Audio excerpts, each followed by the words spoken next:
Welcome to Meet the Artist. This program is brought to you by Hedberg Public Library and JATV Media Services. I'm your host, Teresa Nguyen. Meet the Artist features various local artists whose work will be on display in monthly exhibits at Hedberg Public Library. In the studio today, we have the talented and wonderful Lizzie Menz, our featured artist for the month of August. Welcome to the studio, Lizzie. Thank you so much, Tess, and thank you so much for having me here. I'm super excited to talk with you. We're excited to talk to you too. Let's talk about you. I mean, your art is extraordinary. Oh, thank you. And I want to know the story behind you, the artist. So go back to your early years and like who encouraged you when you were little to let's do this? Well, my dad told me that my sister and I always would lay on our bellies in the living room floor and color, coloring books. I would always draw and all those things. And then as I got older and got into school, I quit. And I think, we kind of really, by deductive reasoning, figured that the reason why I quit is because when teachers start to say, oh, well, you have to do it this way, you have to look at this, you have to do it that way. And I do remember one teacher saying to me, no, Lizzie, trees aren't blue. So I think that's about when I quit. Well, then, fast forward later in life, I got to live in Italy for a year, and I was watching these artists sit on the beach, painting these scenes, and I kept thinking, oh my gosh, I want to do that, So then now fast forward again, about 11 years ago, I went out west with my family, and we were standing on the West Coast, and I'd never seen the West Coast before, and I got on the airplane with my mom and dad, and I said, I'm going to paint a painting. And my dad said, Lizzie, you've never painted before. And I said, I know, but I'm going to go home and I paint a painting. So I actually painted the scene. It was a scene from a place where my aunt lived, and she had cancer. So I wanted to send her something special for Christmas. And so voila, that's how it all was born. So that was your first piece that you remember that was really special. Yes. And that sparked everything. That really sparked everything. Wow, I love that. Thank you. Will that be in the exhibit? Or she has it? She has it. She has it. I do have a picture of it though, so I could definitely. That's a good idea. I should put that picture out there because that was the start. That's your first painting. Yes, and I'm a huge beach nut, so yeah, you'll see a lot of that in my art.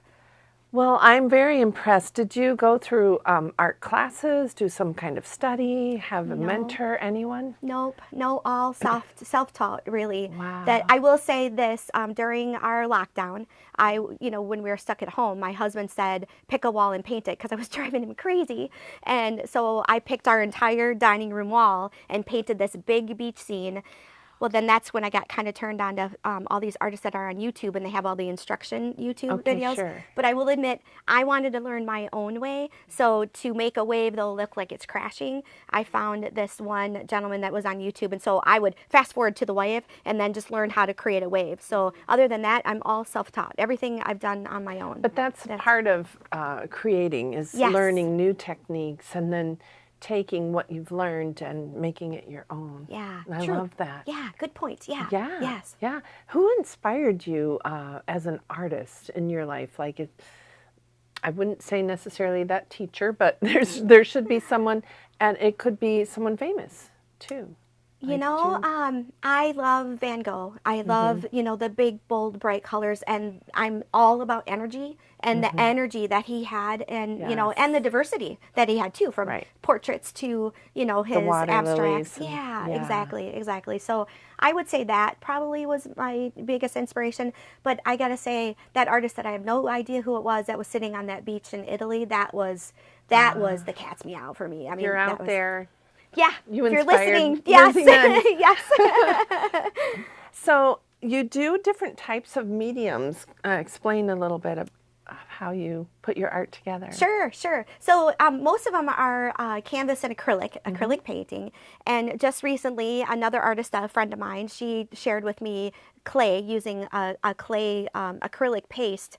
And so that's how I started working on getting dimension in this picture, just making the coral pop and the rocks pop out, and and stuff. And then I love repurposing. I'm all about repurposing broken art, or not broken art, broken necklaces and things like that into my art as well. So I honestly love So that's finding, like multimedia, really. Yes. that you do. Yes, yes. But most everything's on canvas. Like this one is on a harder backed canvas. And then my husband and I took actually some wood that he had in his wood shop and created the frame. Wow. So I love repurposing. Love it. I love that. So we're going to talk about these pieces that you brought in.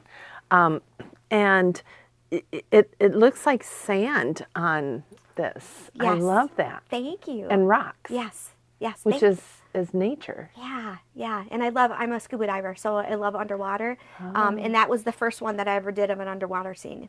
And was this from, did you use a photo that you took? Nope, this was in my head. Yeah, just in my head. Everything that you've seen and you remember and you just bring it out in your artwork. That is extraordinary. And I was in Belize staying at a friend's of mine's house, and their house, actually, you walk right out on the beach. So when we got back from snorkeling, we actually were scuba diving, we were snorkeling. I came back and sat on the beach and started that painting right there, laying on the beach. So I love that. Yeah. I love that. You're such a free spirit. I love it.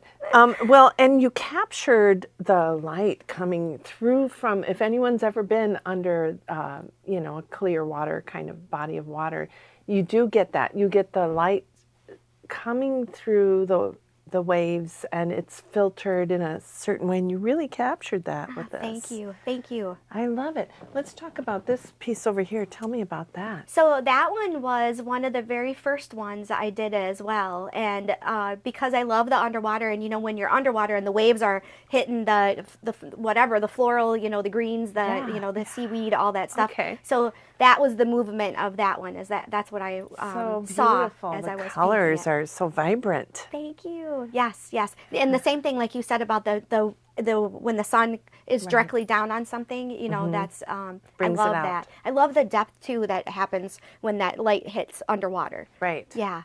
Right, and then you get unique shadows and dark places, spaces that are brighter, and Yes, yeah. Well, and I'll tell you a little secret. If anyone looks at my art when they're here in August, if anything says Liz on it, that's how I started to sign my paintings. My early ones. And then when I transitioned to Lizzie, that is a little bit, I guess more around this era. So just a little tidbit. That's interesting. Okay, come out to the show. Yes. Right? And this gorgeous piece over here, I just love him. Tell me about your orangutan. Well, he actually was born in my head. I love orangutans in the first place, Yes. But I did 3 different commission pieces for the Meals on Wheels, Blight Meals on Wheels. Okay. And one of the ladies wanted me to do an owl. And the way I saw the owl was that he was morphing out of the ground and flying. So his wings are morphed into the ground. And as I was painting him, I saw him. And I thought, it'd be cool to make the orangutan also morphing out of the jungle floor, because we're all connected. In my mind, we're all connected. We're all beings, we're all energy, and we're all connected. So that's how he came about. So the plant world and the animal world and all of nature. And, and I love the greens in your sunset. That's just like, kind of like your art teacher was trying to make you conform to what we actually see, but you went beyond that with this. Just thank you. I'm honored. Own creativity. It's absolutely gorgeous. Plus, my favorite color is green, so I'm really drawn to that. But he just, he looks like somebody's cool grandpa. Yeah. Agreed. Yes. Agreed. I love it. And you've got a lot of color and little strokes in his fur as well. Yes. I figured that we're all colorful, all of us, our personalities, our spirit. It's all colors. It's all Well, look at your shirt. I want to talk about this and how this is your own piece. Yes. So you are right. I found this super cool place that I can send pictures to, and then they will print my painting. So that painting is now my logo, my logo too as well. And this piece is my husband's favorite, so the original will probably never be sold. But again, the colors, the deep colors and the energy, the flow of energy is just my favorite thing to do. Show us the book. Yes. I love that. Yes. Loving life creatively.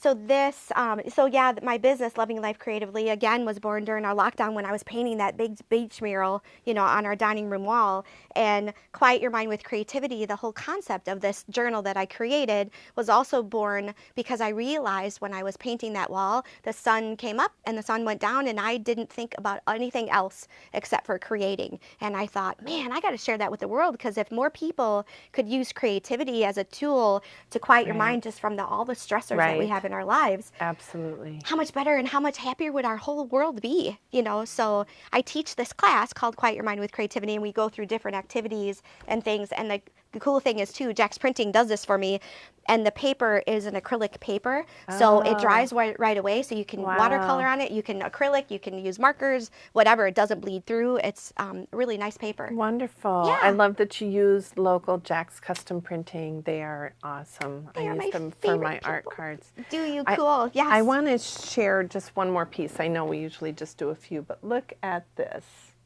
This is your underwater plant life on a shirt. Yes. That is so gorgeous. Thank you. Thank you so much. I want to buy it. Yay. Yes, you can. You can go on my website. All right. Yes. All right. Well, gosh. If you had to give advice to an aspiring artist, someone who is just starting out, not sure what to do on the canvas, what would you say? You know, honestly, I would just say to them, let it flow. Don't be hard on yourself.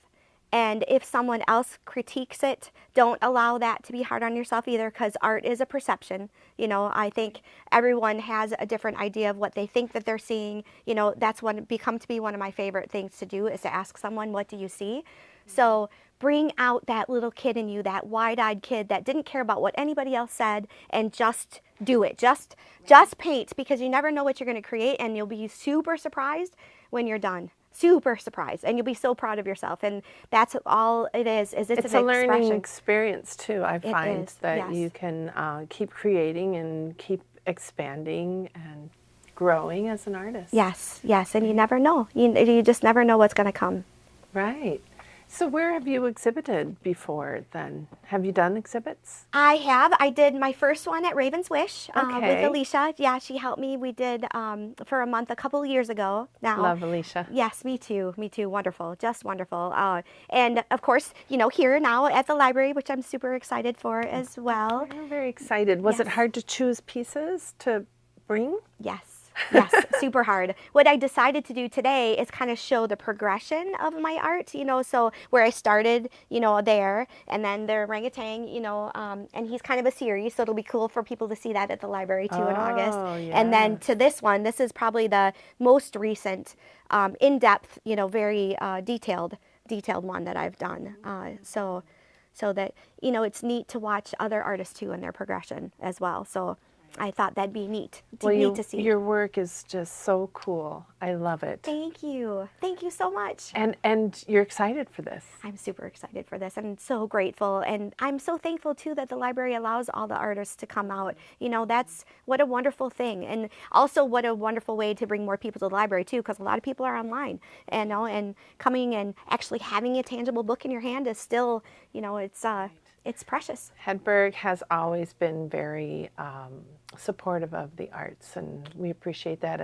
as JATV as well. Yes. So we're very excited for this. Thank you, Lizzie, for coming in today and letting us get to know the person behind this beautiful art. Thank you, Tess. Thank you so much for having me, and thank you for all your wonderful questions, too. You're welcome. We do invite the public to come visit the library this month to check out Lizzie Menz's display. And if you'd like to learn more about Lizzie's beautiful artwork, you can find her information displayed on your screen. Thank you all for joining me today. Please check out this program on JATV Media Services, Charter Cable Channel 994. You can also find it on JATV's YouTube channel. Remember, don't wait for another day. Go out and make some wild, whimsical, wonderful art. I'm your host, Teresa Nguyen. I'll see you next time on Meet the Artist.